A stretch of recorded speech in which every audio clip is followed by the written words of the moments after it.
Nendo ayekulu spadhe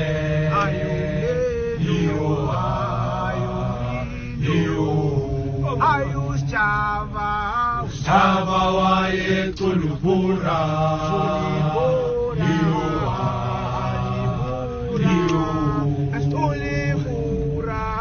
Shava wayekulu pura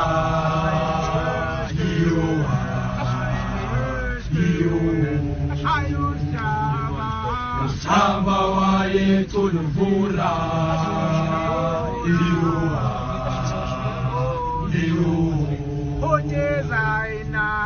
Zaina wayekulu penda